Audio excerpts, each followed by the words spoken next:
Hello everyone, I am Rex Red and this is EZFinder. We need some music. Where? Music. Music. Where is our music? That's probably here, but oh, now we got a bunch of music. Like 10 songs going on at once. There's one. All right. Hello. I am back with another EZ3DTV tutorial. I'm going to say this in the same pentameter as the music. So welcome. We are going to be talking today about part of the program EZFinder that allows you to work with shaders, okay?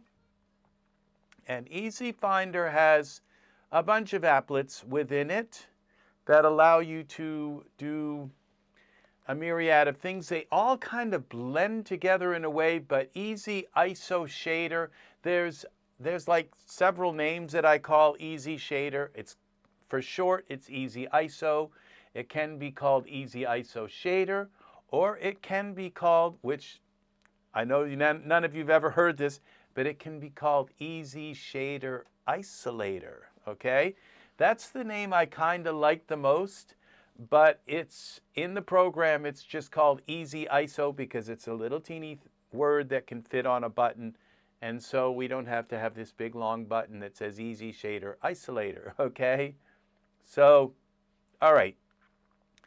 We get into Daz Studio, and this is not into Daz Studio, EZFinder, okay?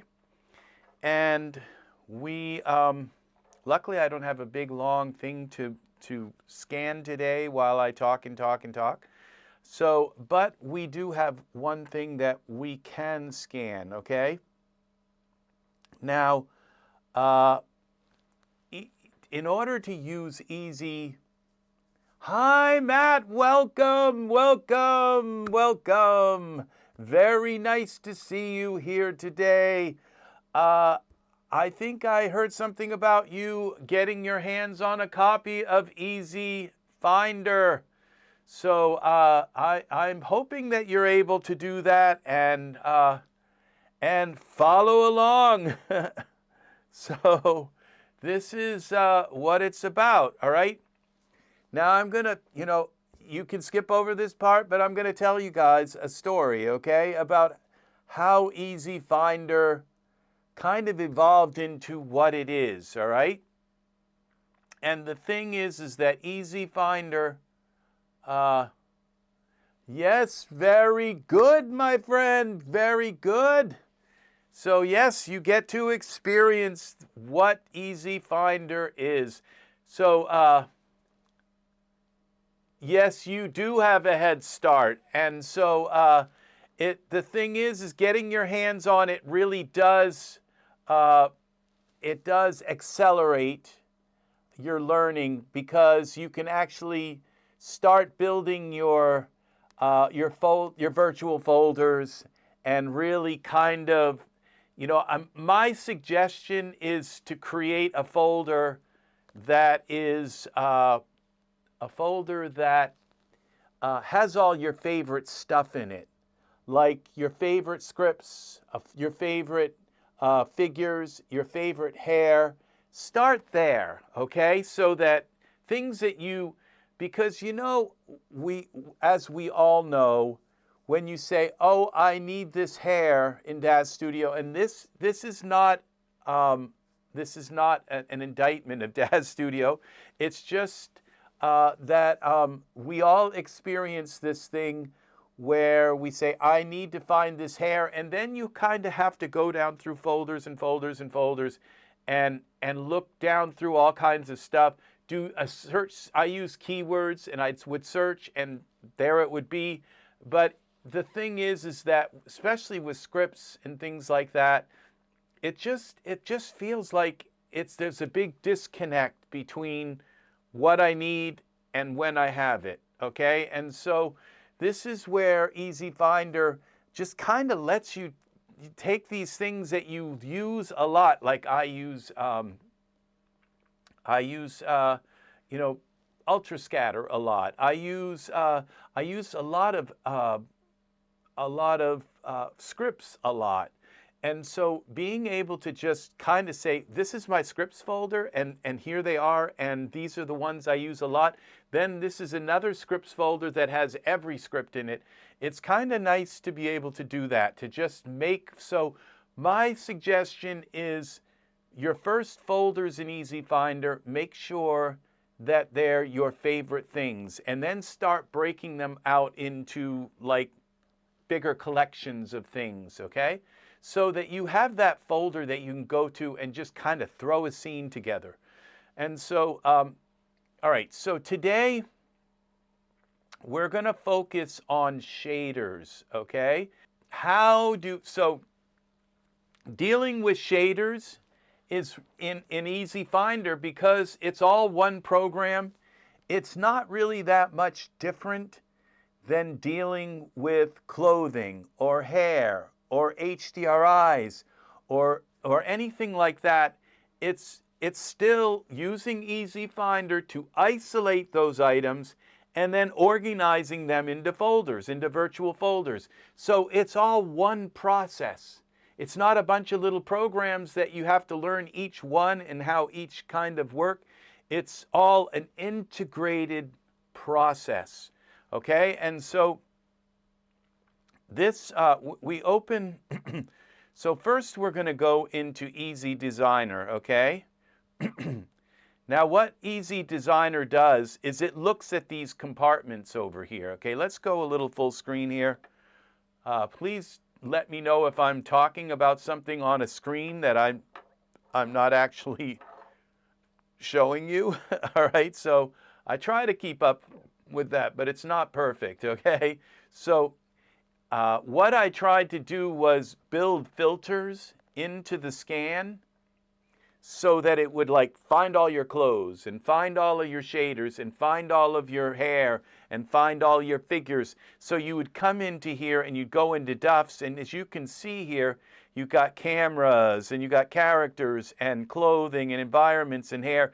But if you click on these like hair and you insert them, it's kind of horrible, okay, how this works, because it's like, this isn't hair, okay? This is like architecture. These are scenes and stuff. So, but these things happen to be in the hair folder, okay? So Daz is kind of messed up where it's, a lot of things are just mixed in with in other parts of the library, okay? So this became impossible. When you discover a bug in a live session, then come back with a fix and often a new feature the next day. Yeah, you saw me run into many bugs. I believe the major bugs have been squashed. That's why I said, okay, it seems like it's time to actually sell this, okay? So if there are bugs left in EZFinder, they're the kind of things that you can work around, okay? Which I haven't really found any bugs yet, but I have seen a few little odd things, like where the text isn't quite showing right, or things like that, where the text gets cut off, or things. So this, why are these? Okay, these I guess just don't have. They don't have symbols, or they're not in folders, and they're also they don't have these kinds of badges, and there's a reason probably why. Okay, so sharing a lot of your work progress and process in the live session makes your videos very valuable. In a way they do, Matt, but also it makes them, because the programs were like beta, and so like these 3 buttons here, I've never done a video on them. They were like the last things I added into the program. And so None of my old videos have these 3 buttons. They're kind of very important, but each one turns off certain things. You can toggle on and off the true symbols. Like if I go into granite shaders here, okay? You see all these little symbols down here? Well, I can turn them off now. Okay, now all those little symbols are gone. That speeds up the pagination. And if you're not really using those symbols, then it's nicer to be able to turn them off so the pages go quicker. Okay? The same with these badges. See how it says matte here at the top? It says matte. Some of them say Iray, some of them say objects, some of them say, but you can turn them off now. And then this right here is the log where it logs errors in the background as the code is going through. If you click another page, it logs that and says, oh, that successfully worked. It was a way that I could look into the log and see if things were working correctly. Well, that takes up processing time too. So if you turn all 3 of these off and you have a very large folder, you can go like, this is 1,000 items. Here's 9,000 items in here. It's 109 pages. With all of them off, look how quickly this paginates now. Okay, it's instant. And sometimes you just want to go through and have it paginate as quick as possible. So these items were not in any of my old videos. There's a bunch of stuff in here that are not in the old videos, and that's why I'm still here kind of showing you all how to do things. Then there were things in the old videos that are in EZFinder that are no longer here. Like if you remember, there used to be blue check marks down beside the red check marks, okay? And the blue check marks meant that if you clicked on the blue check mark, it would load those into RAM, okay? It would load those folders into RAM so that they would process faster. Or you could just load them from the hard drive if the blue check mark was turned off. Well, I decided, forget that. Just load everything into RAM. And because it's not that much, it's like a half a gig, a quarter of a gig that it loads into the RAM, not even that. And so why make it confusing? Just these red check marks, when you click this, when I click that and double click materials, it loads that compartment in. That's simple. It's just simple. Then you can drag and create. So the old videos have errors, they have problems, they have misinformation about the program, okay? But those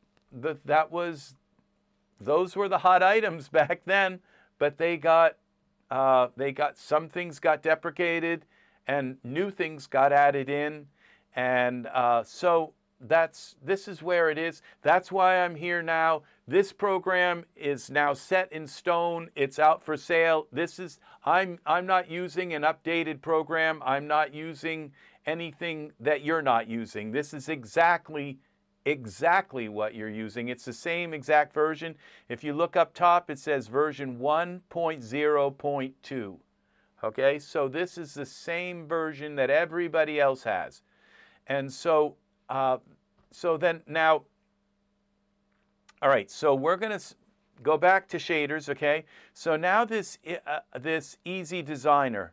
So what this is about is like I said, when you click on these like materials, it's like kind of ignore this because like it says characters and there's everything in there. There's underwear, there's pants, there's hats, these aren't characters. What the heck is this? What these are the folders that are in your library. And so this was really, really a complicated thing to have to figure out how to do, okay? But these are like environments and hair and lights and materials and others and poses. And then then there's a runtime folder. And a lot of people think, oh, my environments folders and my people folder, they're the biggest folders that I have. Actually, your runtime folder is like, I don't know, like 60% to 70, maybe even 80% of your library is in runtime, okay? And so, so what happened is I just had to make sure, like, you will not find one single item, okay, in characters that's duplicated, say, in hair, okay? So all of these folders here, there's one of everything in your Daz library in them. Not two, there's no duplication at all, okay? And so they had to be categorized some way, just because they're folders full of all kinds of mixed up stuff. Like sometimes people will sell a character and they'll sell that character with hair. You show your work and are not afraid to tackle unexpected problems in a live session. I know, because I'm stupid. I'm just kidding. You're right. I'm not afraid to say, okay, I'm working on a program and it's just not, it's not ready yet, but I'll show you what I got, all right? Just beyond, so you're right, Matt. I'm kind of dauntless. It might be a little bit kind of foolhardy, and because I'm not afraid to be embarrassed by my program not working quite right. Okay, so that's the thing. And was I certain that I would ever be able to get it to the point where it was working right? Not then. Nothing was certain back then. Just nothing. There was no certainty that I would ever really get EZFinder working. Like there was a problem. EZFinder was plagued with a huge problem for a very long time. It's called memory leaks. And I would be paginating down through pages, and all of a sudden, it would just run out of icons. Even though there were still pages left, it would just stop showing images. And that was because Windows was running out of these things called handles.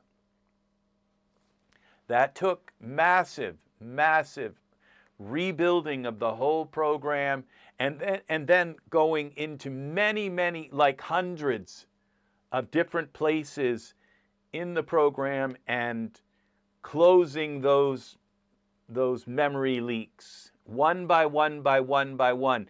And it's you wouldn't know you had one until all of a sudden you run out and say, there's got to be a memory leak left here somewhere. It has to be here somewhere. And so I would look and look and look and look, and finally, there it is, that kind of thing. And so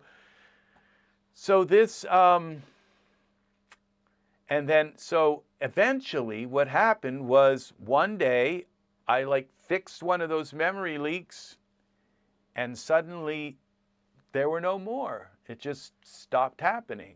And I just couldn't believe it.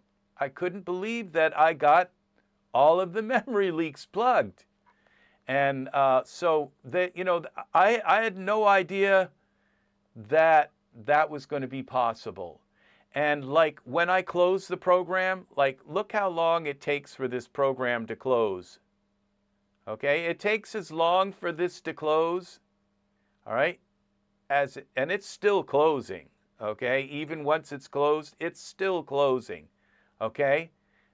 Because I made sure that every single thing that it was using in your Windows, that it was putting stuff in the memory and putting stuff, that it didn't just chop that off and leave that in your memory like a big orphan, like an orphanage or something, of a bunch of stuff just left in your memory. It closes, it does it in a very aggressive way. It closes all of its resources down.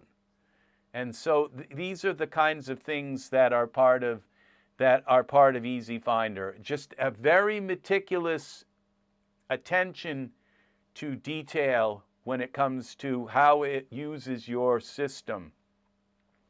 And so this is, and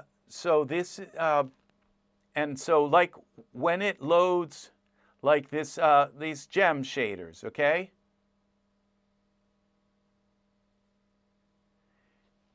Yeah, it loads quickly, but as you start putting folders in it and more folders and folders, it will slow down a bit, but it won't slow down to the point where it takes a minute to load, okay? It just won't, okay? But it will as you, like once you get your scan in, I don't know if you've done your scan first yet, you probably have. But once you get your scan in, it takes a little bit longer to load, okay? So that's the thing, is that as you start to populate like my EZ organizer here, let's go over here. This EZ organizer, I mean, look how many folders I have, okay? Now I have this, let's see, some of these folders, there's 2,000 items in there. There's 400 and 668 items, 1,000. There's 1,000 here, 7,000 items there, 1,000 here. You see all of these 1,000 through bridges. Okay, I can double click here, and there's 1,000. These are things that I have. There's bridges. Glasses have bridges. So yeah, I haven't gone through that. Obviously, I found all the bridges, but they're not necessarily bridges. So I'm not sure why belts and shoes are in my bridges. But as you go through, you'll find that there are actually bridges here, okay? That's what this is supposed to be, is bridges. And as you can see, there's a lot of them, 14 pages of bridges, okay?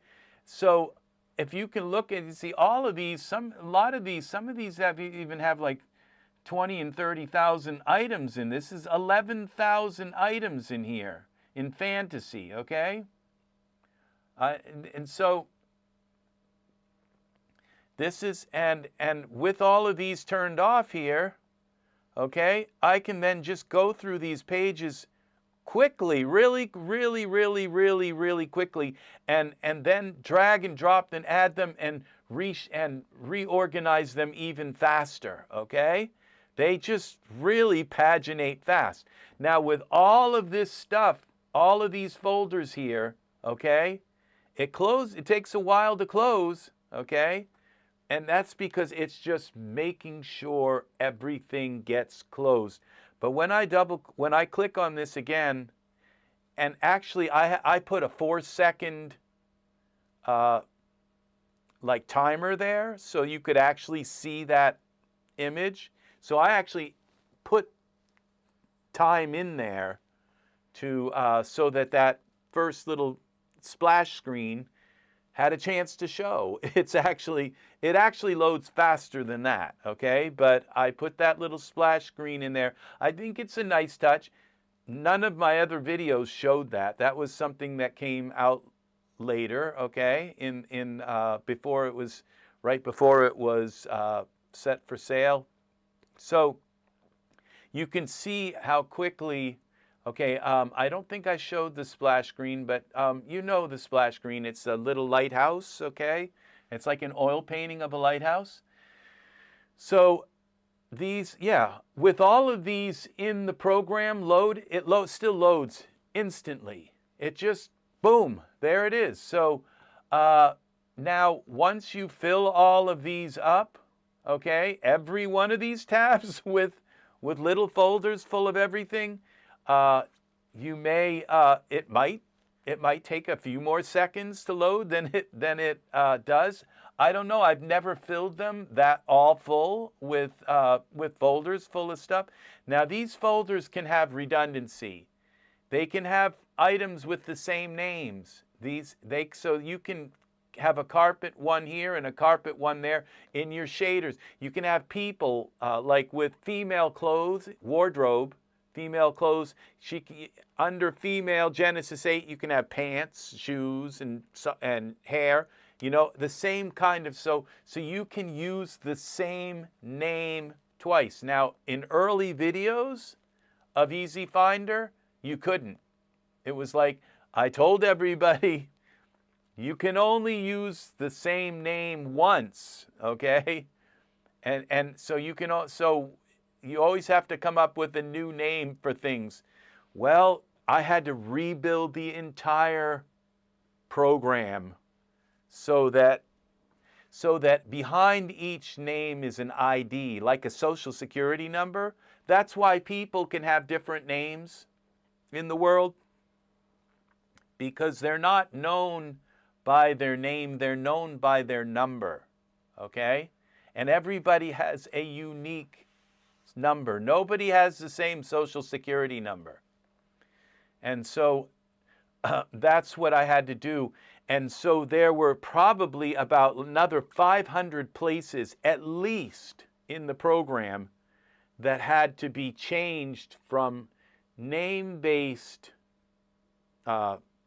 organization to ID-based organization. So now you can use any name you want. You can also duplicate these names up here.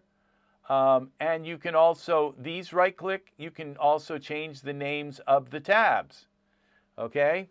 So once these are all full of stuff, that's going to, and I know for sure that there are Daz artists who will fill these up.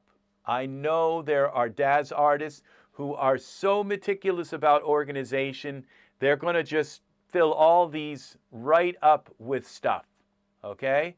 And that's why we have the search here. So if I search for rock, okay, it will say, okay, there's one rock there. And if I hit enter, there's another rock, okay? So that it takes you and shows you if you look for food, okay, or bridges or anything, it will take you and highlight that. That's another thing that may not actually have been ever shown in any other video, but now you can also have a search over here, okay, in this little panel. See this little box? So I can search for rock here, okay, and see there's one rock. If I hit the enter key, it finds the other tab with the other panel tab. It changes the tab and changes the panel to the other rock. So if I need pants, like pants, okay, there's one pants. There's only one pants that I have currently, okay? It's pants, okay? So in my wardrobe panel, in my favorites tab. So this, and a lot of things were not available here. Like now you can right-click and add a folder here. Now you can drag a folder from here. Okay, let me show you. All right, this was not available before. I can drag this folder from here over here and drop it. I'm not going to do that right now, but you can drag a folder. I don't know if you can drag it the other way. Let me see. Yeah, so I hope it works. But it worked when it was first put in. So, but people are going to find that out. If it doesn't work, it's not the end of the world. You can still save the folder and then just right-click here and import a folder, okay? So there are other ways to do the same thing.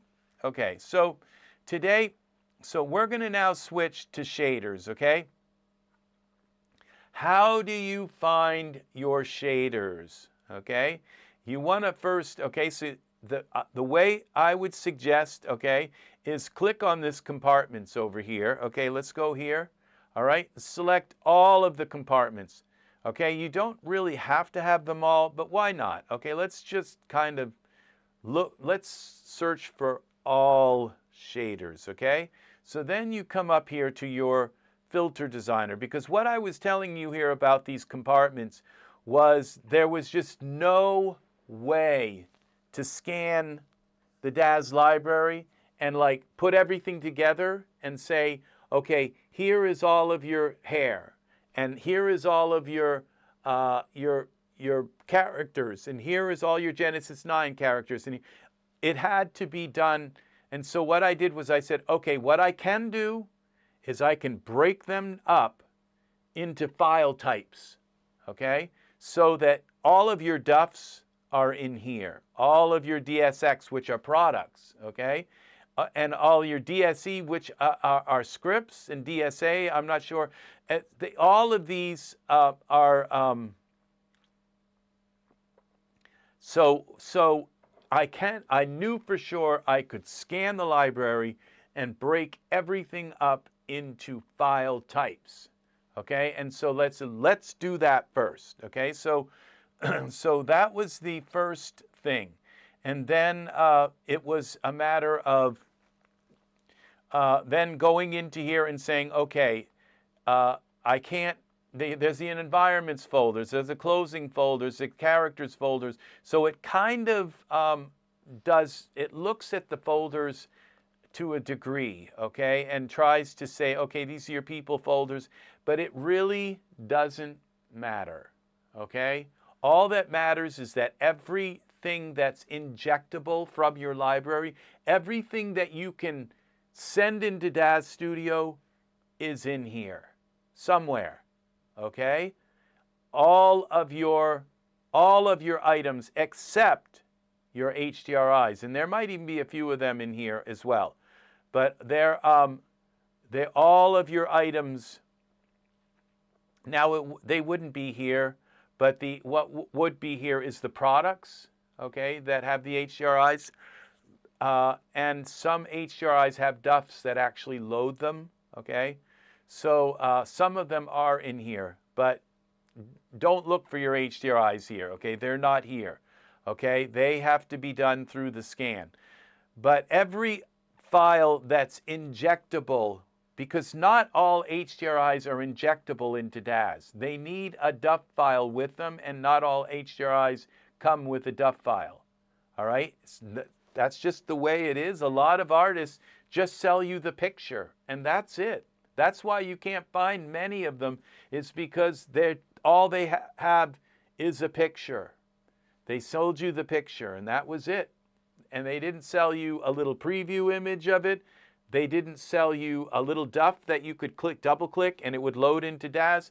They didn't sell you any of that. They just sold you the pictures, okay?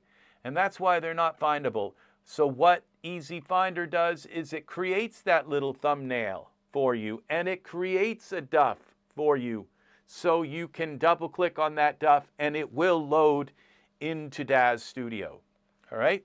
So everything injectable into Daz that has a DUF file, that has a CR2 file, that has a .daz file, will be in here. Just one instance of it, but everything you will find everything in your library here, okay?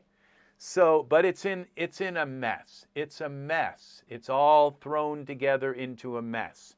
So what you need, what I tried to do was filter these things, okay? And say, well, let's try to get the Genesis 9 into a folder. Let's try to put the hair into a folder. Let's try and put the environments into its own folder. And that turned into an utter disaster, okay? Because all of a sudden it was just like some of these had like Genesis, some of them had like props, and it was almost the ruin of the program. So I just said, no, just make sure that you have one of everything in the program, in the DUF files. All of the DUFs are in the DUF folders, and they're here. And then I came up with this massive idea of the EZ Designer. And what that does is it designs filters, and it allows you to design the filters, okay? It's a matrix of things that you can select. And say you want Genesis 9, you select Genesis 9. You want hair, you select hair. And it searches down through all of this stuff and looks in the metadata and makes sense of this mess. You can't edit these, you can't do anything. All this is the list of all of your files, okay? So the EZ Designer, you come into generation. Now when it says scanning compartments, okay, it's scanning all of this, okay? It only has to do it kind of once, and then but look, it found 132,000 Genesis 8 files. Well, that's like Genesis 8 hair, Genesis 8 boots, Genesis 8 clothes, Genesis 8 live files, Genesis 8 skin, Genesis 8 eyes, Genesis 8 everything. Okay, so if I were to load this, this would be everything that's related to Genesis 8. But you don't want all that. You don't want all that in a folder. That's just a mess. So what you would go down here then to subtype, and you'd say, well, actually, all I just want are my Genesis 8 characters. Okay? And then you click Inject, okay? And this is going to give you male and female characters, okay? But when you look at this, I mean, this is so beautiful. This, you can create your own filters from all the metadata and choose the different kinds of, the way you want to break your search up here into whatever way. I mean, it took me about maybe 6 to 8 months before I was able to get EZFinder to do this, to just say, focus on what I want, okay? If I want bridges, I want bridges. If I want clothing, if I want Genesis 8 or Genesis 9 clothing, if I want only lie skin, if I, these kinds of things. So this is how you filter things down, so you can say, okay, now that I have all of my Genesis 8 figures, there's 7 pages, and it's like, I would think that I had more than that. To use the default favorites menu, but it seems as those favorites see, that's what happens is you work for a long time trying to get things organized in Daz. I used what is that called? It's like a virtual something, not virtual, something kind of folders, and in Daz, and they when they came out with a new version with the 20, I ended up just kind of losing like days worth of work, okay? So of organizing all my stuff, all my HDRIs, everything into it. And what I didn't like about it was when I would open it up, I couldn't like click anything else. It was like with this, when EZFinder is open here, when EZ Organizer is open here, I can still open up Daz here. See, I can open Daz Studio, and I can still click things in Daz Studio. It's not like Daz, it doesn't lock Daz so when that window is open. See, that's what happened with when I was starting to work with Daz Studio, because every time EZFinder would open up inside Daz as a script, okay, then I couldn't click environments. I couldn't click my characters. I couldn't click it was all locked. And so, but with this, you see, I can take and minimize this, bring this over here. I can minimize this and bring this over here, and I can work with both EZFinder and, okay, let's go here. Let's move this over here. And I can work with both of these together. See, so, and I can, while I have this open, I can still click things in here. I can close things, I can open things, I can work with things and still go through my, these, or use EZFinder here. And what's nice about it, you can just close these if you need to, and just work with your caret figures here. So if you remember, you used to be able to just double click and they would load into, yes, so yes, that's the thing, is because when it locks, because what happens is you open up the script, you find what it is that you want to use, and then you look and say, oh gosh, I forgot to click my character. I forgot to select my character. You see, so I'll take this, for instance, this Jacques, okay? Let's just load him. He's Genesis 8, okay? Double click, all right? And unluckily, we have this blocking that. So when so that just loaded Jacques to this little icon here, okay? To our launcher. And so let's do Jet instead. Double click Jet. And so this is like a clipboard, okay? See, and what's really nice is that I can like put Jet into here, all right? So let's launch and put Jet into here. So it's going to load Jet into Daz 4.24, okay? And while that's loading, I'm going to open up Daz 2026, okay? So there's Jet.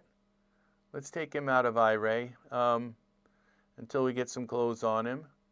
All right, now this is Daz 2026, okay?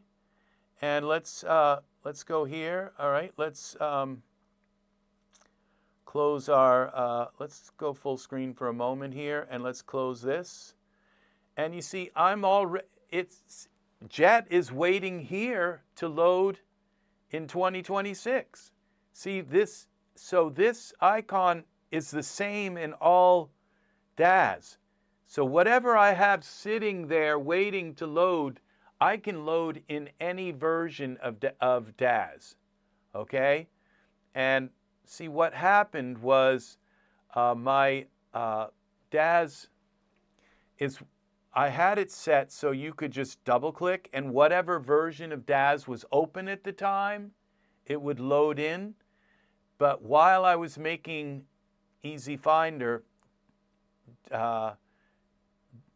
Daz altered 2025, version 2025, 2026 wasn't out yet, so that wouldn't work, okay? And the reason why is because Daz is using this programming language, I think Qt6, and it doesn't allow that yet. It's not a feature that, they kind of left it out of the latest version of Qt6, and so you can't do that anymore. You can't just click on a figure and load it. It still works for 4.24, but it doesn't work for version 6. And I didn't want EZFinder to not be able to work with version 2026 and version 2025. And you can understand why. A lot of people have 5090s, and so it would just basically say, oh, it's not for 2026, and it's like, no, I want it to be. So I did my thing. I went and laid down. I said, okay, my program is broken. What do I do? What do I do? And that was when I came up with this idea of putting this little icon here. And what happens is every time you click on something, like double click here, it changes this. This is like a dynamic, it rewrites what this is. It says, okay, this is a DUF file, but this is a new DUF file. Now, so it's a file that it just keeps changing its contents, okay, so that it can load whatever you put in there, all right? And so it's the launcher. And it actually works better, because at first I thought, well, I'll keep the double click just for version 4.24, but it actually works cleaner because, like I said, whatever version, now we've got Jet also here in version 2026. So it's just there waiting. So whether if that would have any, it's just always sure that whatever version you are working on, when you come here and double click something like this, it's going to go into all versions and be ready, whatever version it's going to work. Okay, and so that whether if it's hair, whether it's a VDB, whether if it's an HDRI, whatever it is, it will work. And let's do a test here. Let's go here and let's throw our HDRIs in. Okay, now let's just put an HDRI here. Double click on this one. Put the HDRI in here. And you can't see it because we're not in Iray. Okay, let's go here. There it is. Okay, now let's go to version 2026. Bring it in here. Let's go back to go to Iray here.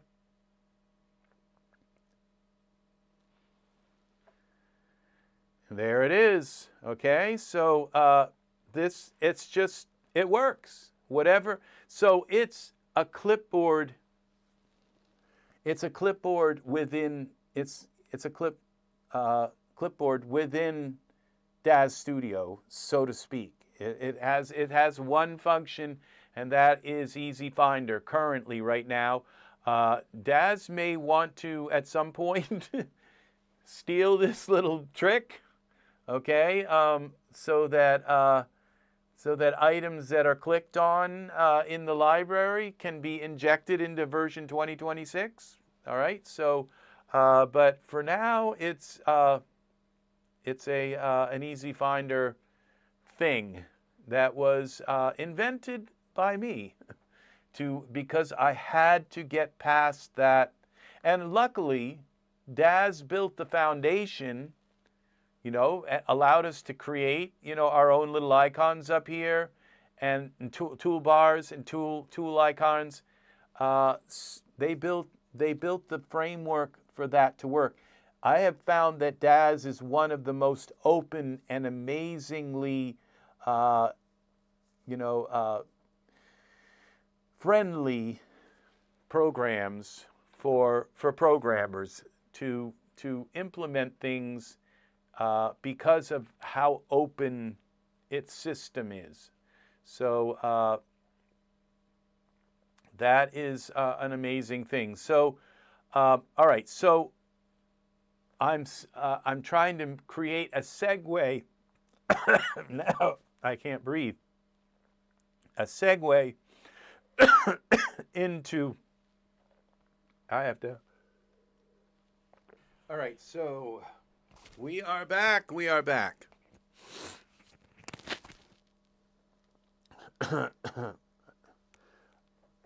All right. And so this segue into shaders, okay? So what we're going to do now is come back here and we're going to open the designer, all right? And we're going to come here to generation and gender, okay? And we're just going to go down here and I think one of these says shader presets here. Preset shape. Subtype. Where are shaders? Search shader. Shader presets, okay, so this 620, that's not enough. Okay, we're looking for much more than that, so let's see shader. Preset shader. How about 94,000? That's a little better. Okay. That's all you got to do, all right, to find all of your shaders, okay? This is all of them, all right? And so what you do, this is every shader that I own. And did you see how lightning fast it found all of these shaders, okay? So they all say matte or Iray or something like that, or 3Delight, but they these are shaders. Hair has shaders, okay? Almost everything has shaders, okay? And so so what I would suggest doing is doing what I just did, creating this master file, okay? And then going here, okay, to your organizer, all right? And somewhere in your shaders tab, let's say this panel 4 over here, let's go to panel 4. Let's rename this and call shaders.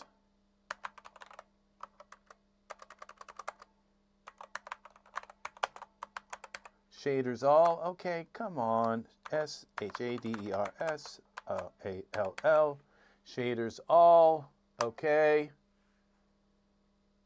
Where are you? Oh, I renamed.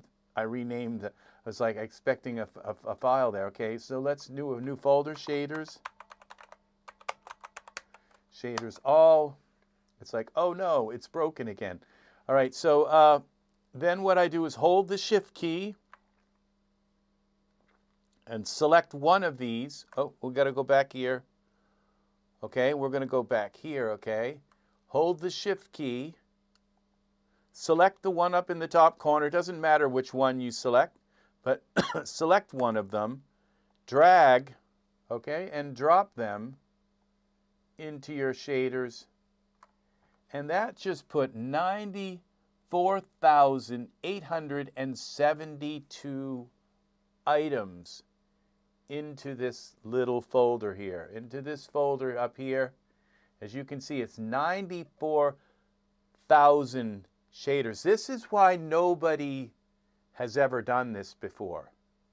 This is why nobody's ever made EZFinder, because nobody thought you could just like that drag 94,000 files and just drop them into a folder like nothing. Okay, and this is why it took me a year to figure this out. But you have it now, and you can do it too. All right, so now instead of having to go back to the designer every time and find that shader file, okay, I have it right here. I double click on it. It's going to blink here, okay? It's going to blink, and that file is going to load, okay? Now if I turn off all of these things here, all right, look how quickly this is going to paginate. Boom. It's just taking you right through. Now what you can do is you can say, oh, this is cloth. And I can right click, I can go here and create a folder called cloth or whatever and drag them into there. And then come through here and say, oh, there's more cloth, or this is not cloth, it's fabric. Okay, and then I can come here and so you can take your shaders. This is hair, okay? All of these are hair shaders, okay? Drag them into a folder over here that you create. Right-click, new folder, and hair. As you can see, I've already done this to a lot of my stuff. I've got tartans, I've got terrazzo, I've got texture shaders, I've got Uber reset, like certain things like when you have those little things that help you reset your shader back to reset an object to the Uber shader, or if you have a 3Delight surface that you want to switch to, so you can create a folder with all of those little scripts in it, okay? And those actually still work in version 2026. So you go into these shaders here, 251, so all of these shaders, I don't know that this is all of my shaders that I've put together so far, but these are a bunch of them. So you just basically, you go through 753 pages of shaders, and you drag them and drop them into these folders until you have your shaders organized to some degree, okay?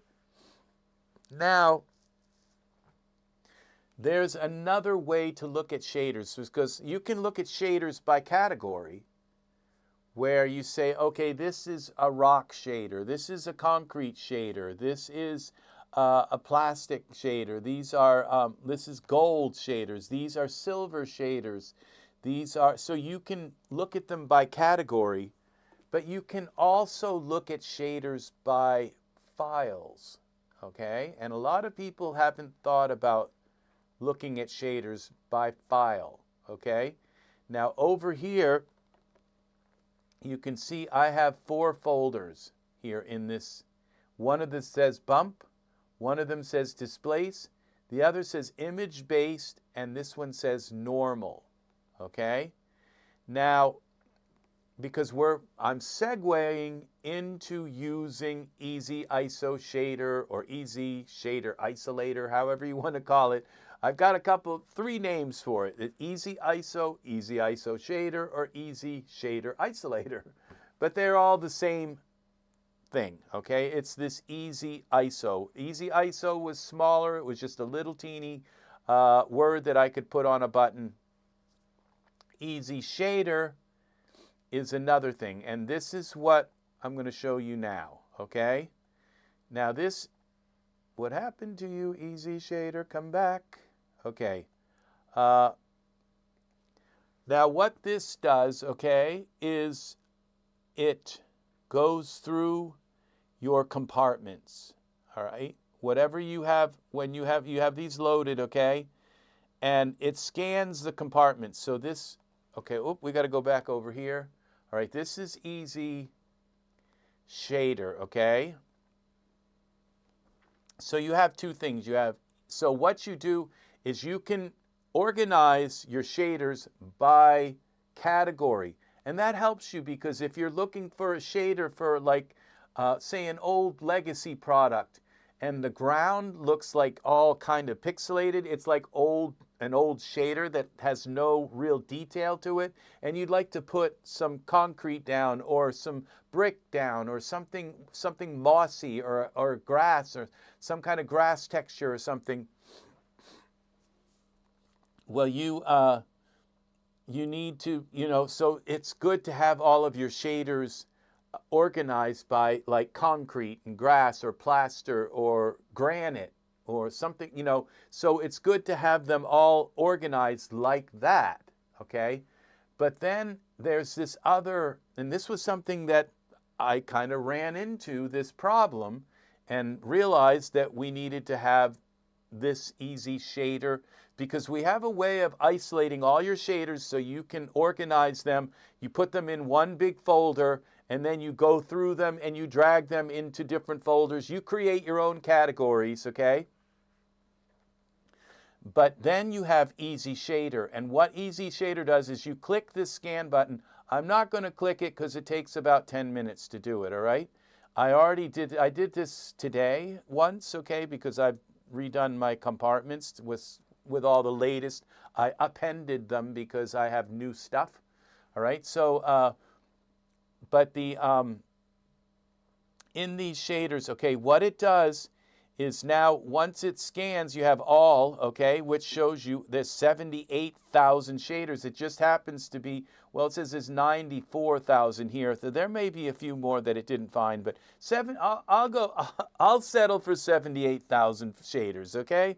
That's okay with me, all right? So now, so what this does is it finds all your shaders and it looks in the files, okay? And it finds out which file has a normal map, which file has a displace map, which file has a bump map, which has a procedural, image-based, opacity, or emission settings or maps, okay? And so, and why is that important, okay? Well, the thing is like, if you come back over here to this, all right, you'll notice that I have these 4 folders. Now, image-based map, okay, there's 45,000 image shaders with images, and a bump map or whatever, all of these are kind of images, so they would be kind of in all of them. Almost every shader except for procedural ones have a base image, okay? So that's what this kind of is. This image-based means it's got a base image, all right? Now, but a lot of shaders don't have a bump map, or they don't have a displace map, or they don't have a normal map. And so here's my shader file here, folder here. Now, if I go through these and say, oh, let's see, does this shader, let's go from the newest to the newest ones, okay? And say, now, does this shader have a bump? I need a bump map, okay? I need a bump map, or I need a normal map, okay? Does this shader have a normal map? I don't know, okay?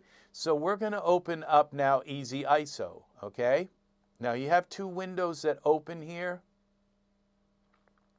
I would recommend not putting like, don't do it like this. Don't put, okay, let's go here. When you open this, don't put like one over here and one over there, okay? And then go full screen with them, okay? What you want to do is put them both over here, okay, and resize them so they both fit in the same monitor like this, okay? And then we can close this here. And so then you have the other monitor, okay, to drag things over into here. And I would put this on the left and this on the right, okay? All right, so this is EZ ISO, okay? Here, these 2 windows. EZ ISO has 2 windows, 2 user interfaces, okay?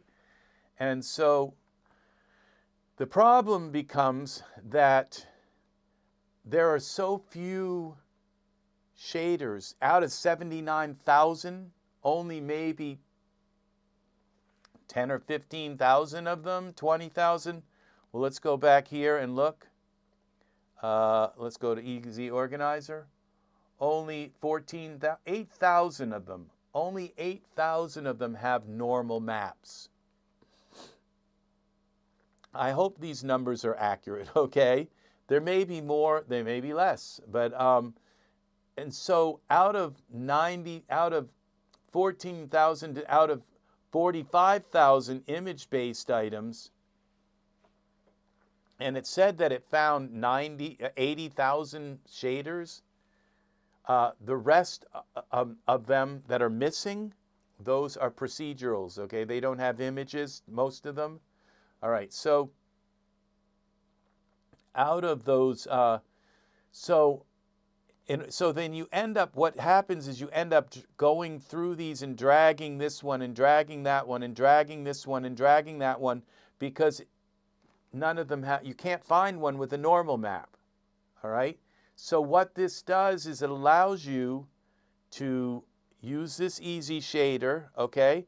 And when you click this normal, it takes all of the shaders that it found in this search, and it says there's 8,000 with normal maps, okay? It's not perfect, but it's pretty close to it. You'll find that these shaders do actually have normal maps. And the same with displace, okay? When you click displace here, then these ones all have a displace map. And you got bump, you got procedural textures. If you're looking for a procedural texture, here they are, okay? And then image-based, these ones usually have a base map, okay? Not always, but usually, almost all of these will probably have a base map. 45,000 of them will all have a base map. And then you have opacity and you have emission, okay? And there's only a few that have 402 shaders that are actually emissive, which is kind of low. You would think that there would be more glowy kind of things. Emissive shaders are kind of hard to make. So what that allows you to do, so you click the normal map here, you click the normal button, and instead of trying to select them, okay, all of them like that, you could just select a few and then inject them into the scene. But instead of selecting that, just select, it says inject all filtered. So, okay, so we have normal filtered, inject all filtered. And what that did was that just injected all 8,022 items down here in the bottom. Okay, it says down here, it says 8,022 shaders. Okay, then what you do is you come over here and you right click and you create a folder called normal or normal maps or whatever, normal map shaders. And you create a folder, and then you hold the first one, hold the control key, and you drag it over into that, and it puts all of those, just a moment.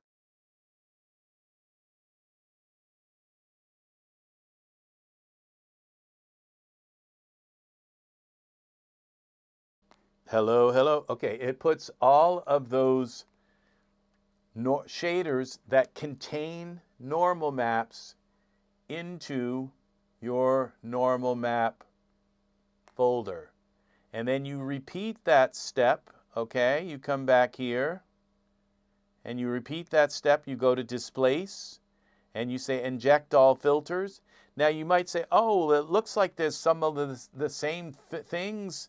I saw these same ones in, yes, because they have a diffuse and they have a normal and they have, but they do have a normal map, okay? Or they do have a displace map, okay? Or they do have a bump map, okay? So then you drag all of these in, okay? This makes it easy that when you're looking for a normal map to then just come over here, all right? Double click and double click on your normal folder, okay? And all of these have to some sort of normal map. Some of them are just kind of boring and plain, but some of them are very well contoured and exactly what you're looking for. So, but it makes it simple so that when you're looking for a normal map, you don't have to keep dragging and dragging hundreds before you find one with a normal map, okay? So that's how this works, okay?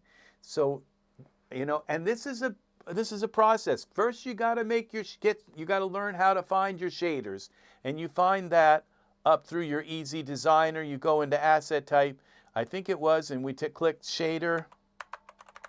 All right, and there was 94,000 shaders. You inject them down here. You put them all into a folder, and then you go through these, and you put them all into like gold and silver and pewter or you know, rocks, ground, concrete, marble, all these different kinds of shaders, denim.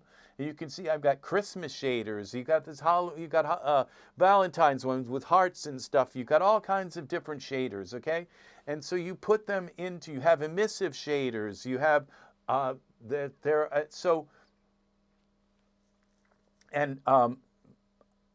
believe it works, okay?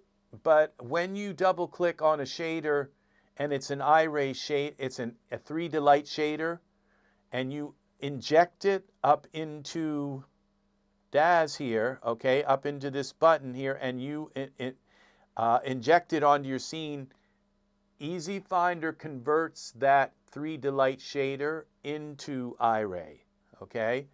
And the thing is that you also have, it does, you know, it may not be that perfect, and you always want to look around to find out if that shader has an Iray version of it, because maybe that one's better, okay, than the converted one. But it does convert that shader to Iray. So 3D light shaders are doesn't even exist in version 2025 and 2026. They have been taken out completely. So the render engine, all of that stuff is gone. The contract Daz had with 3D light expired, and they just didn't renew it. So so that is that. So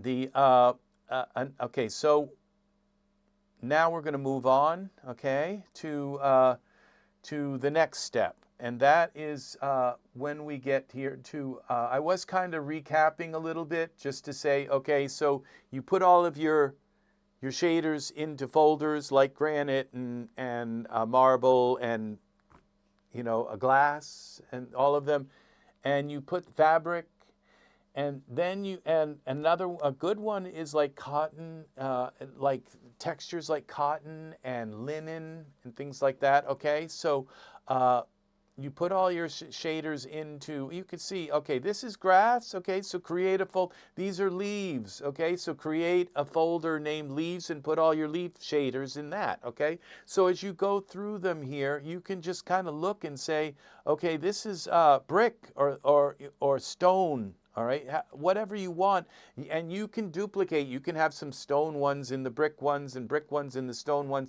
but at least they're kind of organized, so when you go and look, you can say, oh, maybe it's in brick, maybe it's in stone, but you know what you're looking for. It gets you in the ballpark of finding. These are floor tiles, okay? So, these floor tiles kind of look like brick, but they're also called brown marble. So it doesn't really matter which one you put it in, because if you're looking for bricks or you're looking like for marble, you can look in the brick or you can look in the marble. Yes, 3D light is gone now. It's it does still, maybe it still works with Daz 4.24, but it does not exist in 2025 or 2026. And it will not be coming back. And it also helped Daz to kind of simplify their code, so they didn't have to program for 3D light in the new versions. And it does kind of simplify things, and it's simple can be really good actually, because things work better when the code is simpler. So what happens now is then, okay, so these files here, all I believe, so what I'm going to do is now, let's kind of go back a little bit just so I can show you what we're kind of doing here.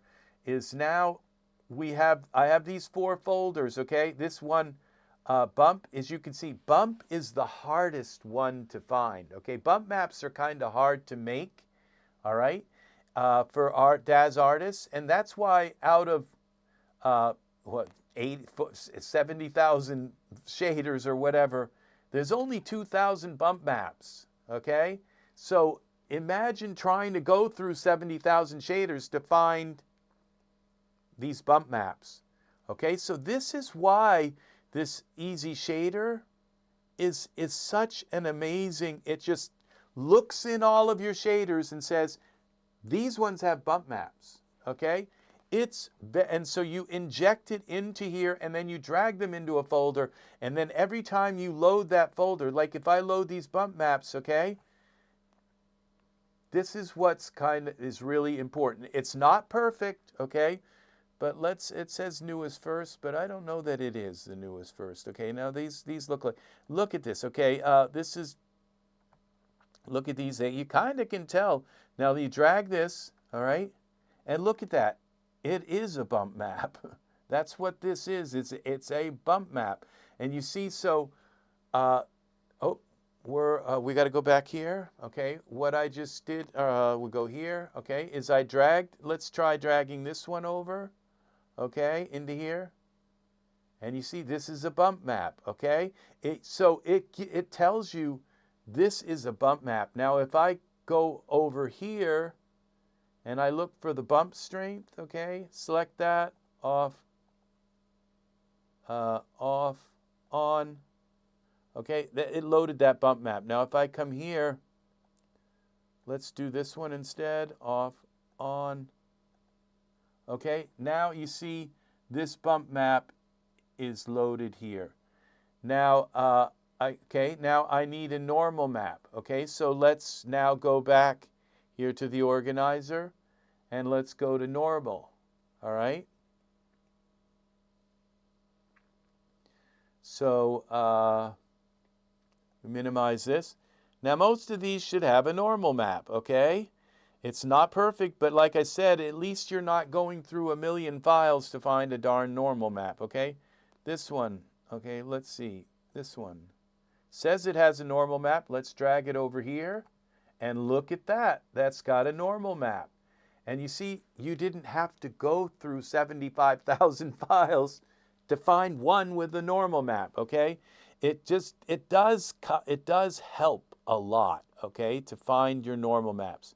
So now if I select this normal map over here, okay, and I click that, it just put that normal map into the normal map slot.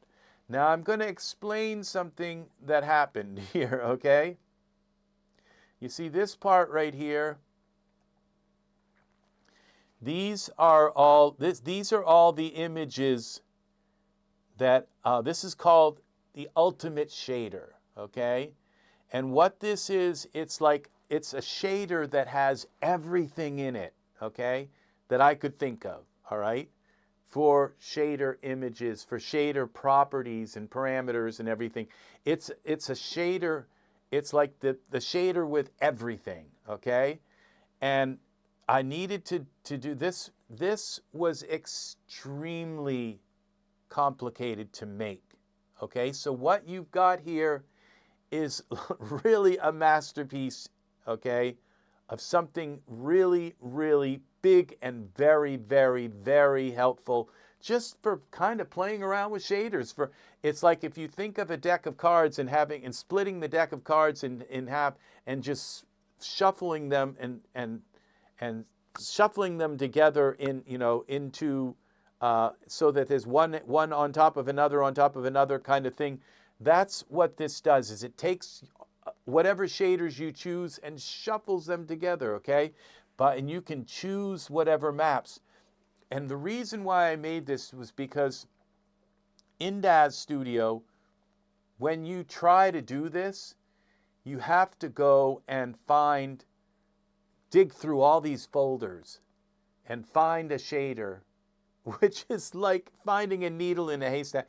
You're trying to find a shader out of 1.7 million files first, okay? And then you have to find one with a bump map, and then you have to find one. You see what I'm saying? It's nearly impossible to do this in Daz Studio, all right?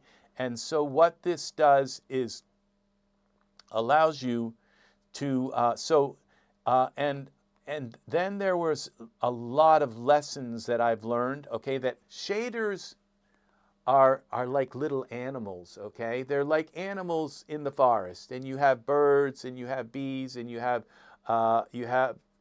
opossums, you have snakes and rabbits and bears and cats and whatever. You have all of these different animals. Well, each shader is like that, okay?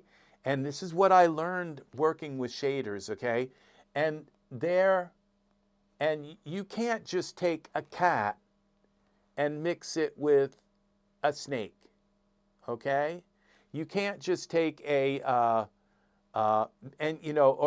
mix it with a dog and get a catty dog, okay?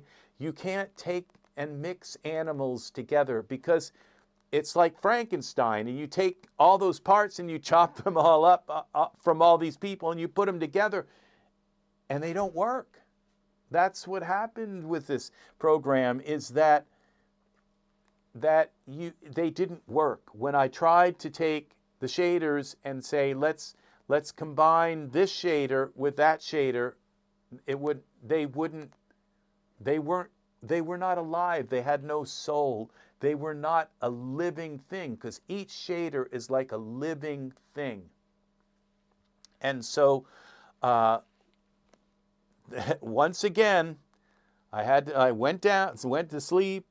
I said, my EZ shader, ISO shader, was broken on the rocks. It was just in pieces on the lawn. I had taken the whole thing apart, and it wouldn't work, okay?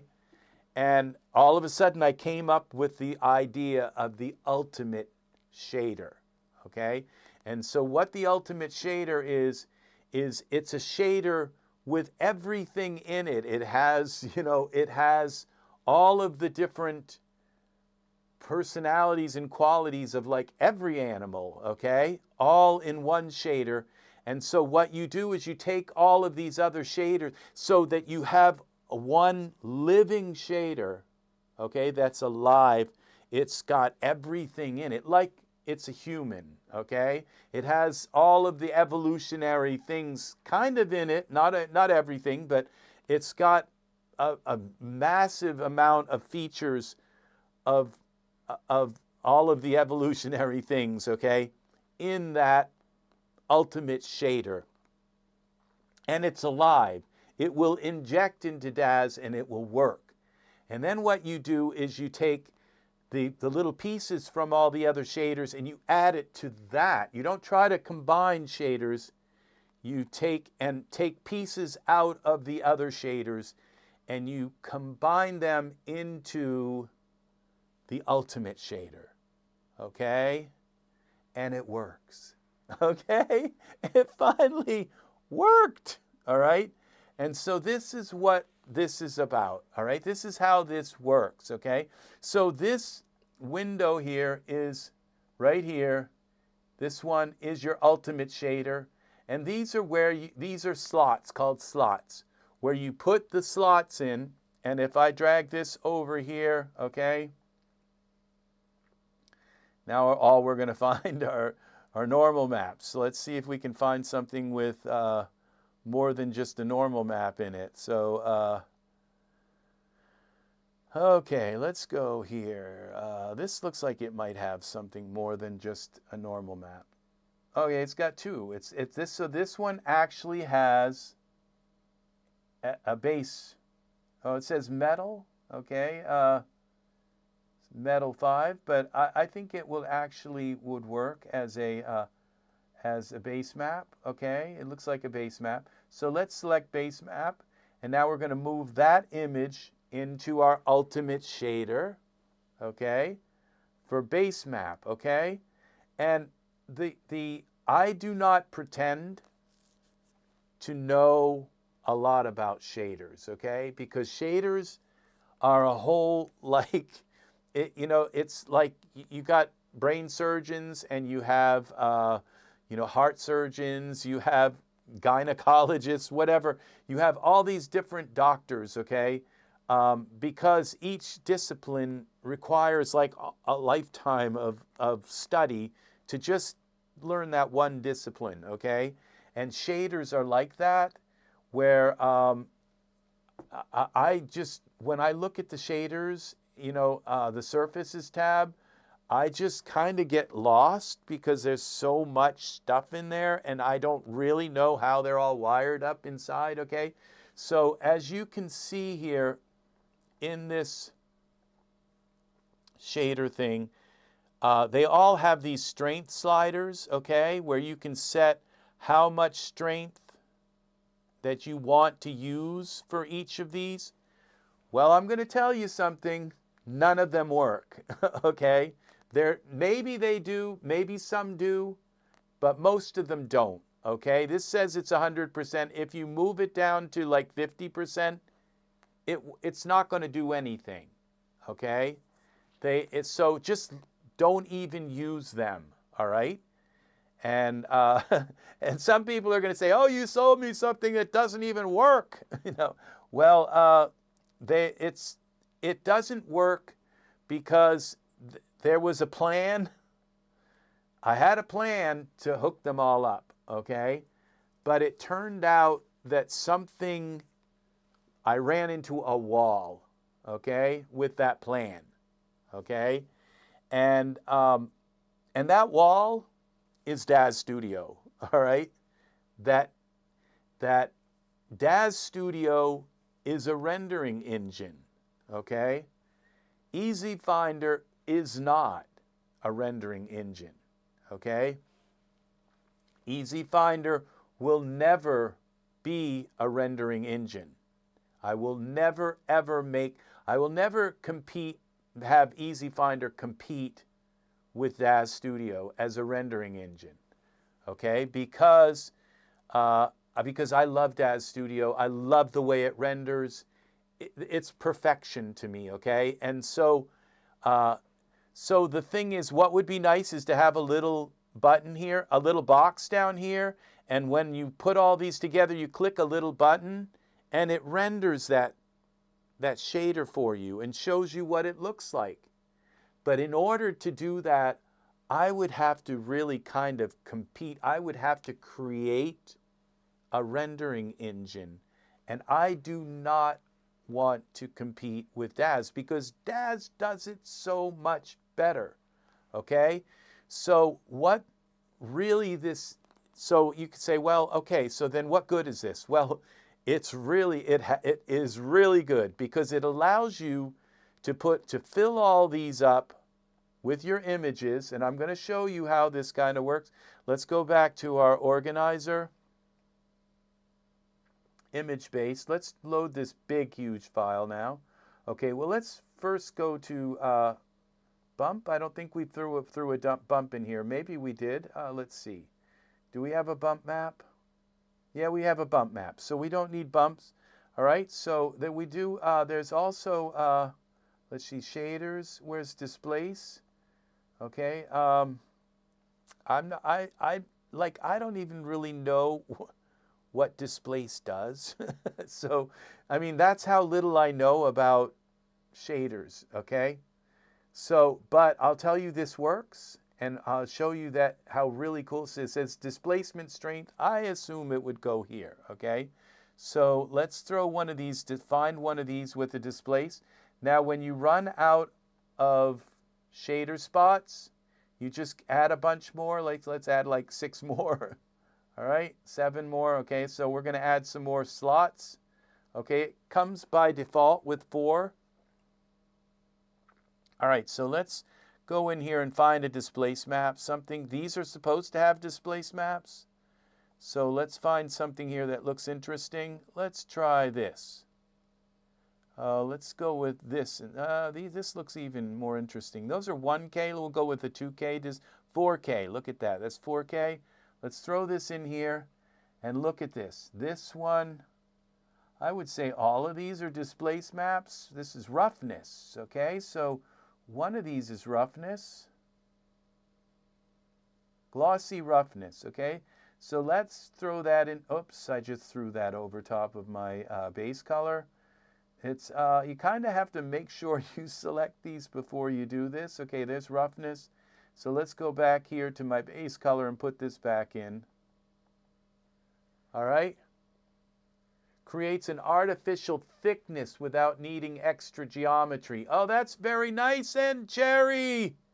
That's very, very nice. See, you are the brain surgeon here. That's amazing. Wonderful. So don't try to use these sliders, okay? Use the sliders in Daz Studio, okay? They work much better. They actually work, okay? And you see, you can't really tell what you're doing with these, okay? So that's, if you add strength, how much? How much strength are you adding? It's just, so some of them may be hooked up, but just kind of ignore them. This is meant to help you just get your images into place, okay? And that's the hardest part, is getting images into Daz from various shaders all over. And here they are. They're here for you to just kind of pick them. And let's say, let's take another slot here. And let's grab something interesting. Look, this kind of looks interesting, whatever this is. Let's grab that, okay? This is murky. Let's add it to the, it doesn't look like that'd be a very good glossy color. But let's go over here and find something else. Let's see, displacement strength. I think I messed that one up too because I had something in there and now it's gone. You kind of have to mess with this a little bit, so I think that's too kind of murky, so that's not too pretty looking.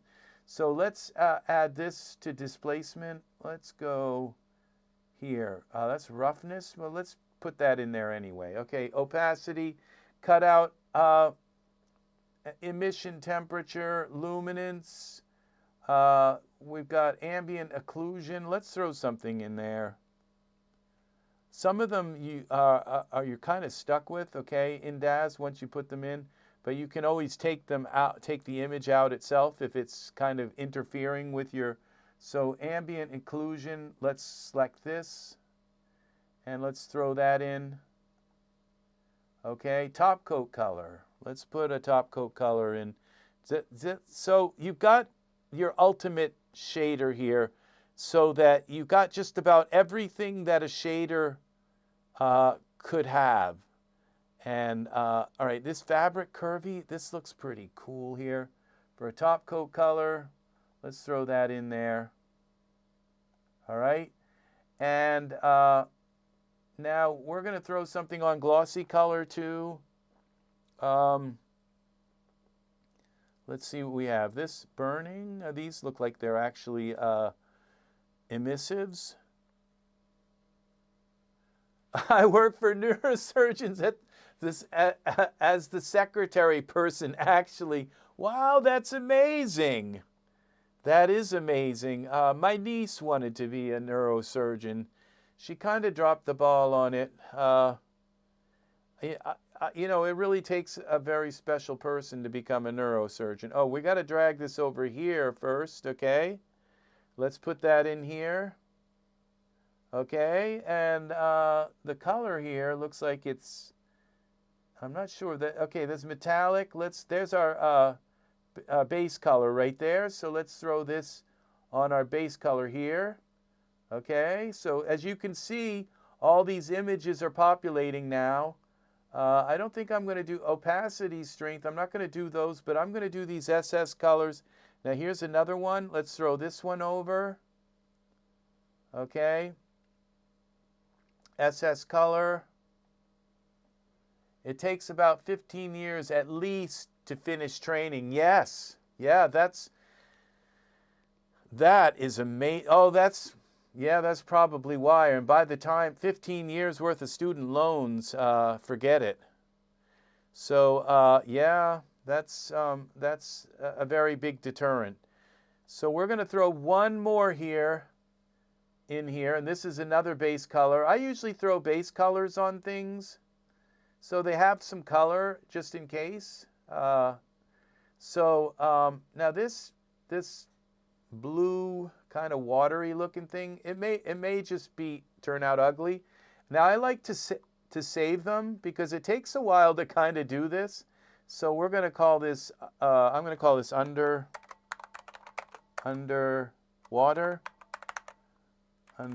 one word here. Underwater. Okay, let's save that. And now, okay, so like I said, just ignore these little buttons. You got emission color does work because it does put an image on your emissive color. And if you turn this black here, this black little patch to white, you can see it opens up and lets you click the color picker. If you turn it to white, then your luminance, you can add a luminance image. That works as well. Now, velvet color, I don't even know if Daz uses velvet color, but it's another shader parameter, okay? So I don't know that if you put an image there, it would even show up in Daz. All right, so we're ready now. So what we do is we open Daz, okay, here, and let's go new, file new, and create. No, don't save changes. All right, and what I'm going to do is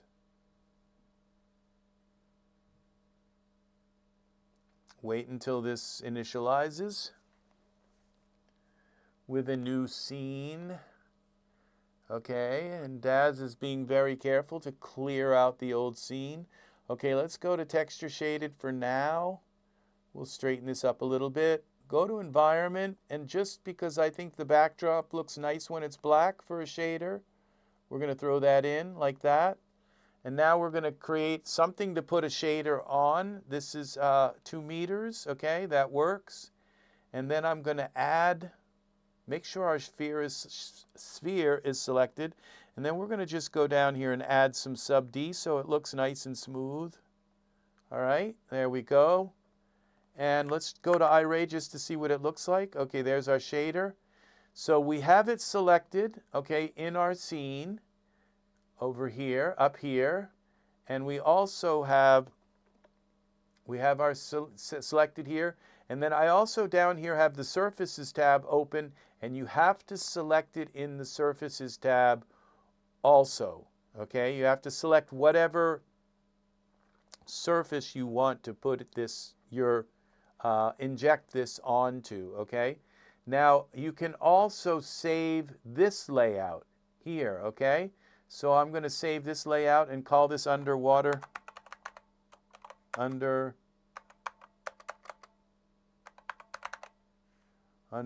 save that as underwater also. So just in case it turns out to be the best shader in the world, this is kind of fun. It's really fun blending different shaders together, okay? And I just knew that this is something I wanted to make, okay? So now I'm going to inject to Daz Studio and click Apply to Daz, and it says, okay, shaders injected. What that's done is it's injected this shader. Okay, we'll go back over here.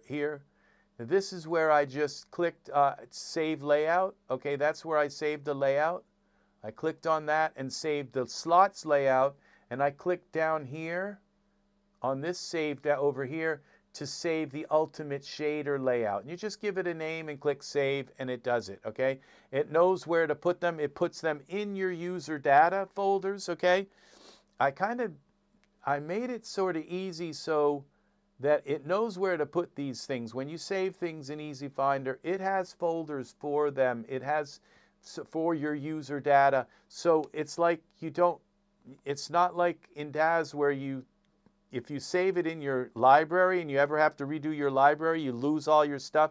This is in your user data folder, okay? And so it always stays with you, okay? So now, so that shader is just sitting here. Okay, let's go back here. That shader is just sitting up here in this launch waiting to be injected. Let's do it. And there we go. Look at this. Isn't that beautiful? Look what this made. You see how cool this is? And you see, the thing is that why would I want to rebuild? See all these sliders here in the shaders? Why would I want to rebuild all of that? It's done. It's so perfectly done in Daz Studio. So you want to change the translucency weight and bring this down a little bit, okay? Or you want to bring metallicity. I bring that down, and look how that blends now with the underneath stuff, shade underneath stuff. See, so it does it in real time, okay? And it's like, and it does it so beautifully in Daz, okay? So all of these, so you have all of your sliders here. So it's not like, it's like moving these around is kind of like caveman. It's like prehistoric or it's just, it doesn't show you anything. It doesn't do anything. So just leave these sliders the way they are, and it will work, okay, when you come in here. But what is really, really nice about this is all of your images are here. Look at this one here, okay? This, you've got your bump, bass bump. That's not even turned on right now. Look at that. Look at your bass bump. See, you can turn that one on, all right? Or just add a little bit of that to it. You see? And then you've got your normal map. You can take that down or bring it up, okay?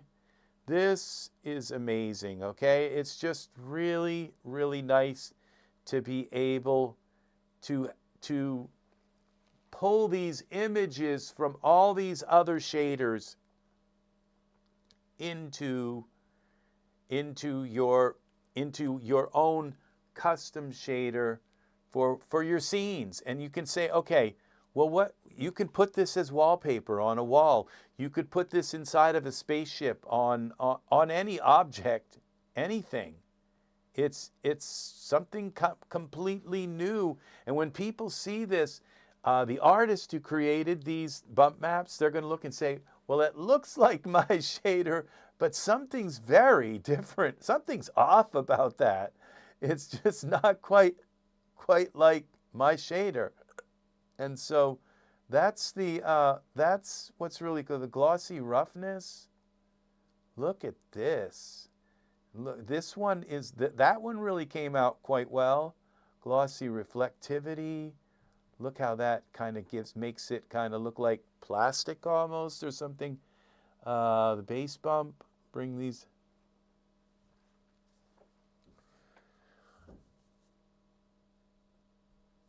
And we begin searching what scripting to start with. Yeah, it took me months to figure out what language to write this in. It took months. It started out at least 4 months before I woke up one morning and says, I figured it out. I have to write this in C#. And this is not, EZFinder is not a script. It is a program, okay? EZFinder is a full-fledged Windows program, okay? Just like Daz Studio. Daz Studio has more lines of code, but EZFinder has about 150,000 lines of code. So Daz Studio has it's your surfaces. It's a shader mixer, and it's under the surfaces tab, and you select whatever surface you want, and you can alter and shift those surfaces, those images, and bring one image up or down in order to change. Like you use that for skin to take and some of the shine off of the skin.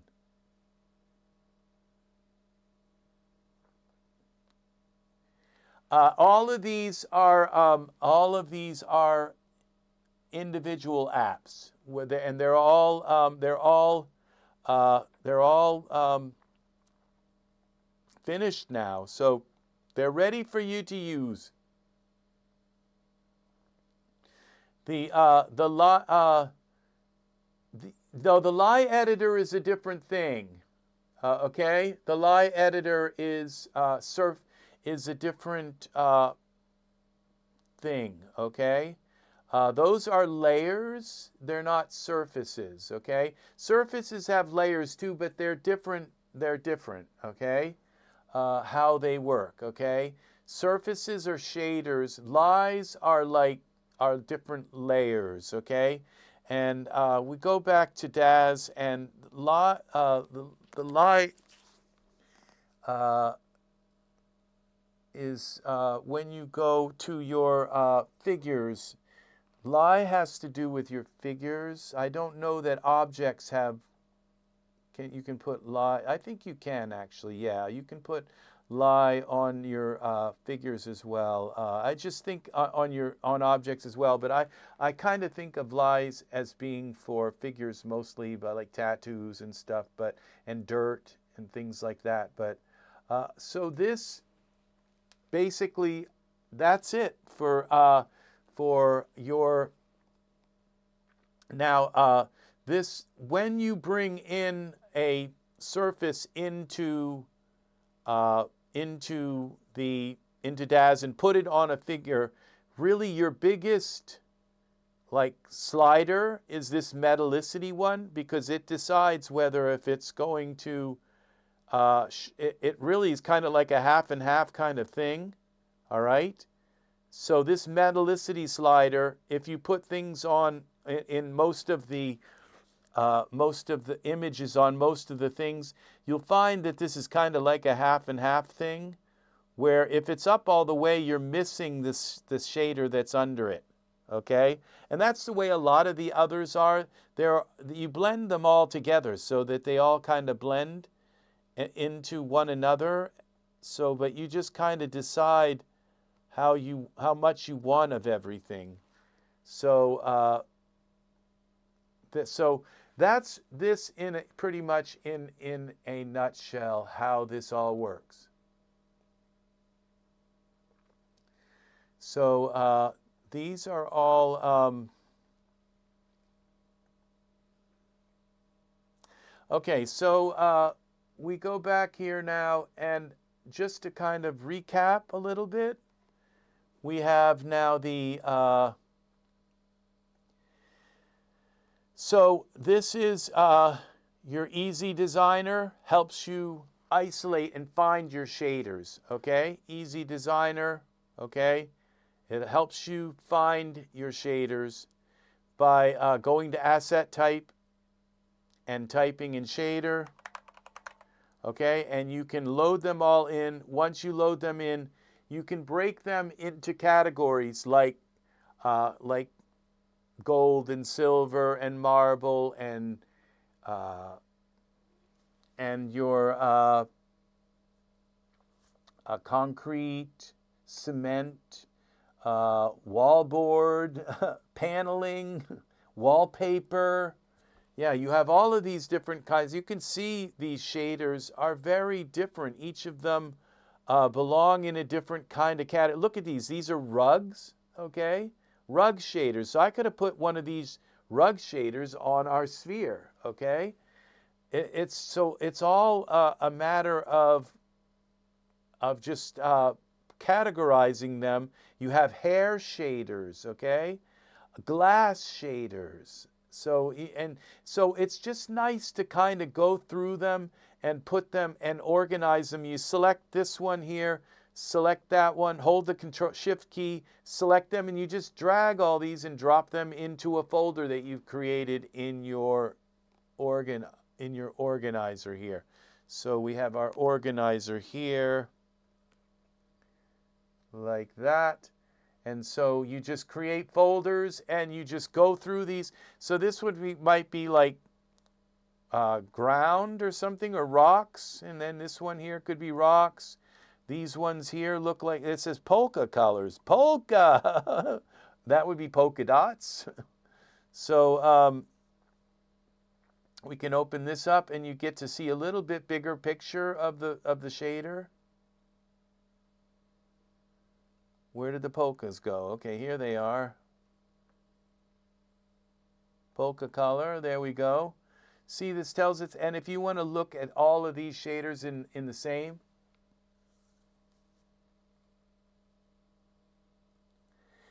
yeah, well, this is it. It's available right now in the Daz store. You can purchase EZFinder now. It's currently the most popular download in the Daz store. Somebody told me that. We go to the Daz store here, and we go, something went wrong. What's wrong here? Loading this product. Oh, no. Let's reload it. Oh, it might be just because I'm online. Oh, there they are. Oh, look at EZFinder here. It's up in the What's Hot. thing. And so you can purchase EZFinder here. So we go to most popular, and it is at the top of the list right now on Daz. So you can purchase it here. It was $5 the first day it came out, and it will eventually go up to $200. And so once the sale is over, it's on a 40% off sale, and if you also apply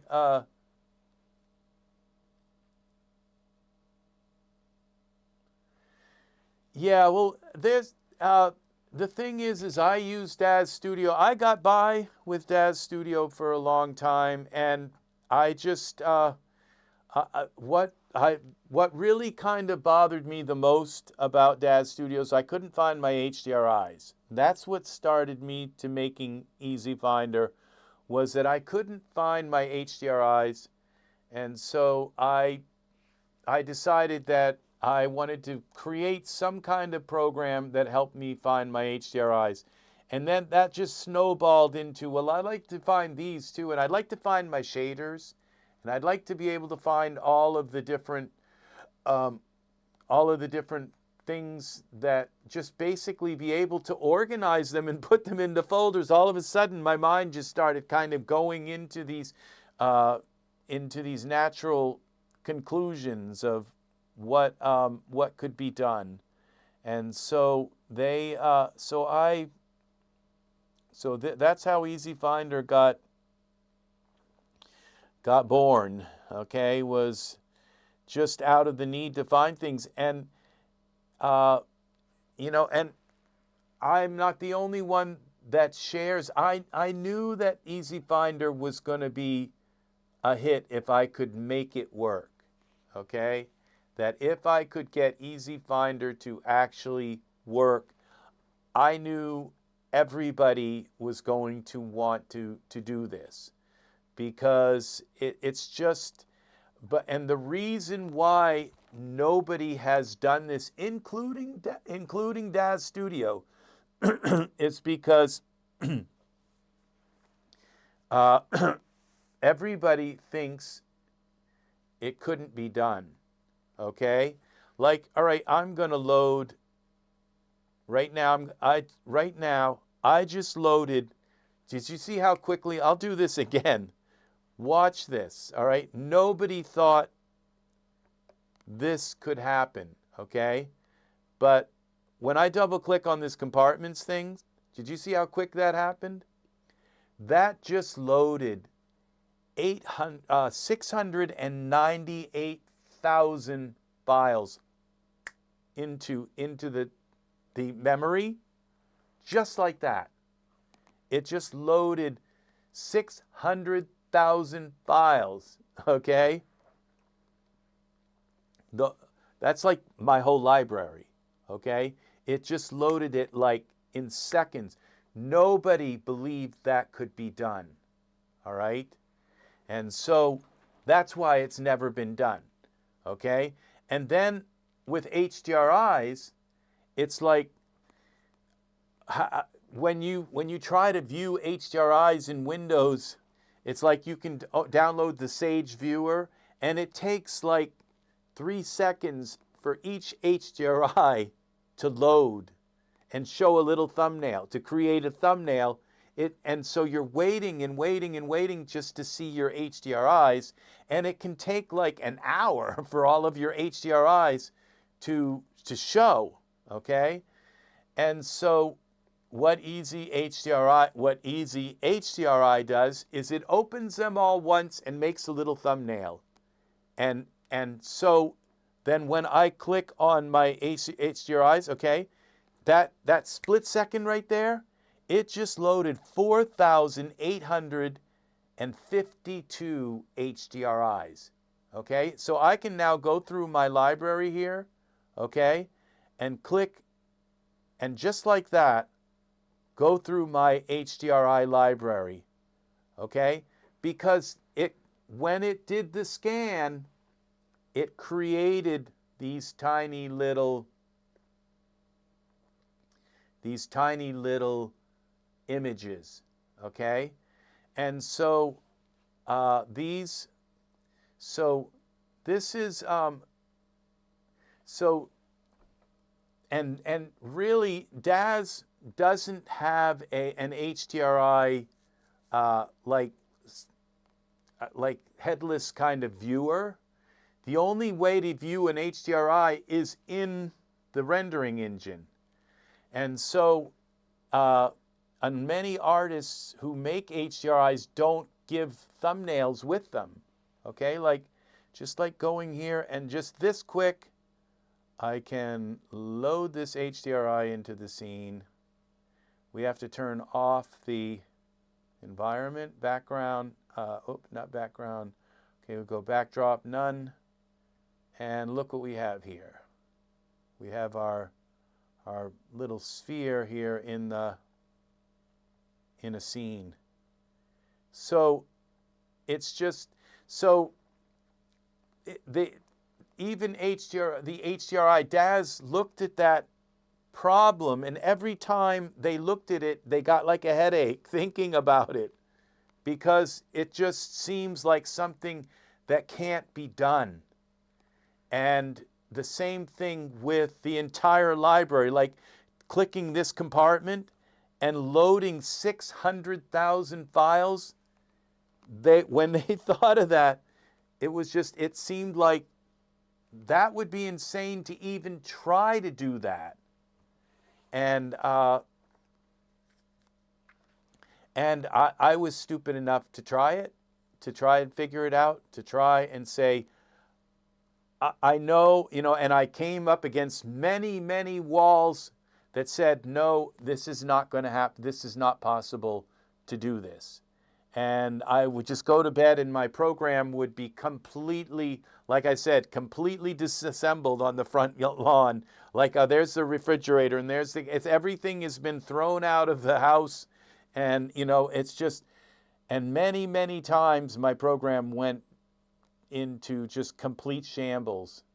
And then I just would figure out the next step and then implement that into the program, and then I'd run into another obstacle, like just these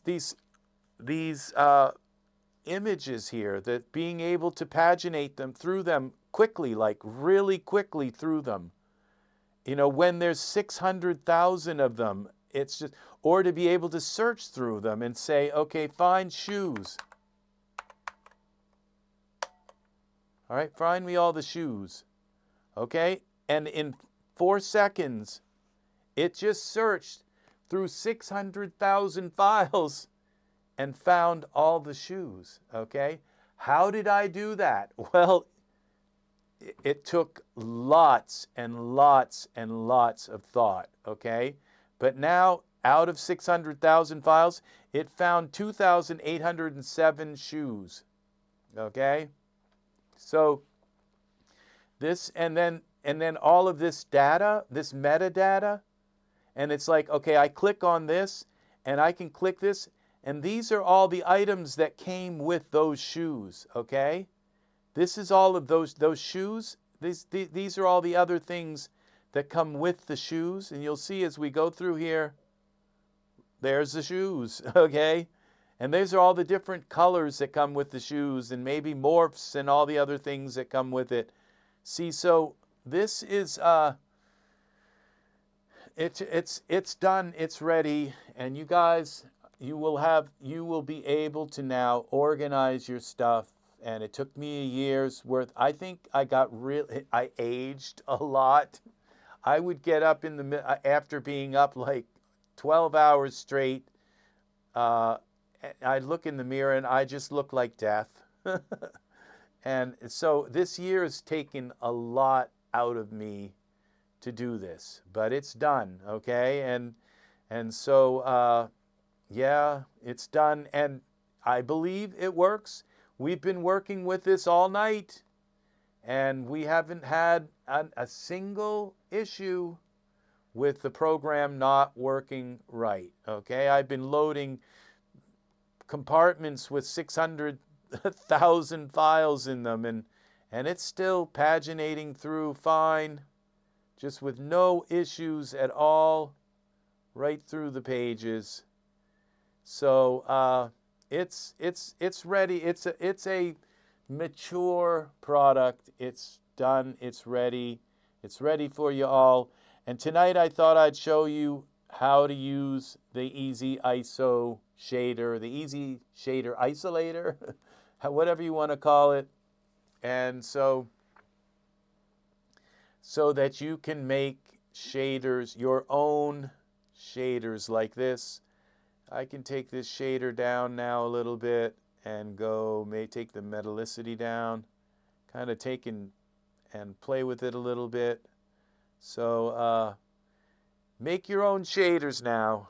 And if you make a really cool shader and you share it in the Daz store, say, write down in the description, this was made with EZ ISO shader, EZ ISO, okay, for short. So yeah, let people know that that you have created your shader from this by blending things together, making it easy for you. Yeah, that looks pretty cool right there. That's a nice little texture.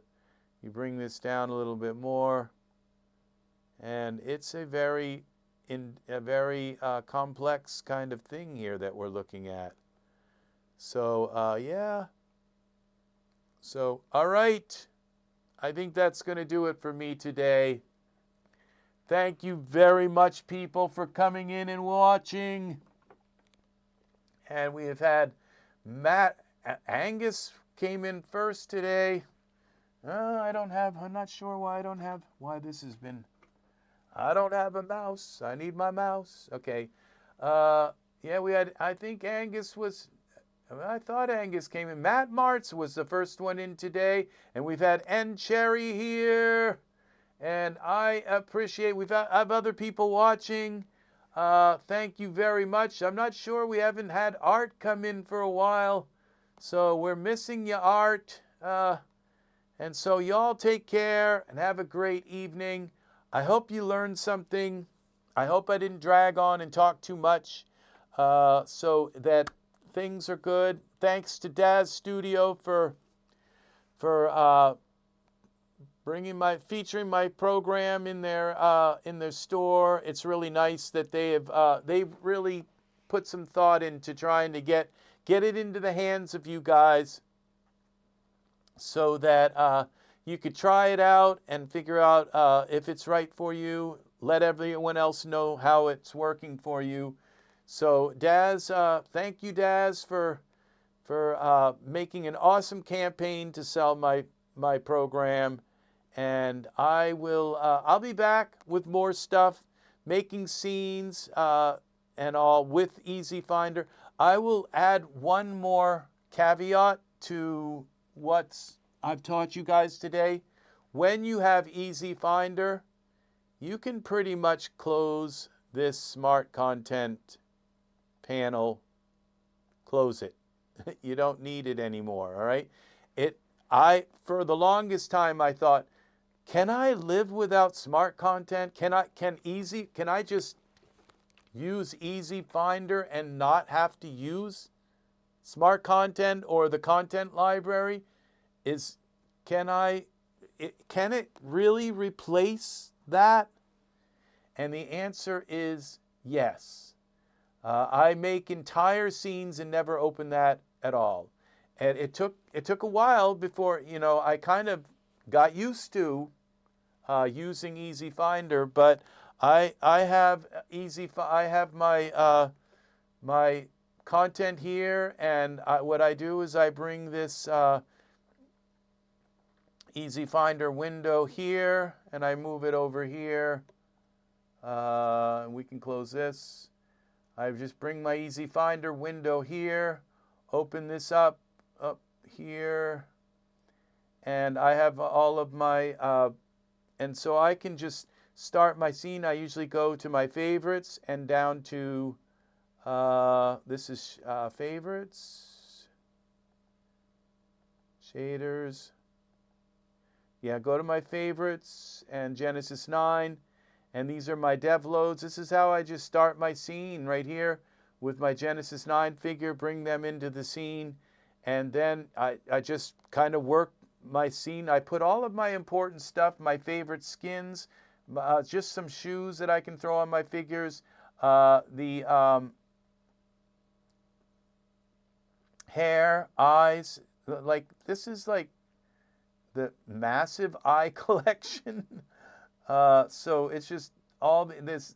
I haven't gone through this yet because you can see in this eye collection, there's also like eye poses and stuff. They should probably go in eye poses. So in a folder here that just says Genesis 9 eye poses or whatever. Look at these eye colors. Just go through, and these are all Genesis 9 eye colors. They all work with Genesis 9, and because Genesis 9 is male and female, they all work with either one. And so it's really quite amazing.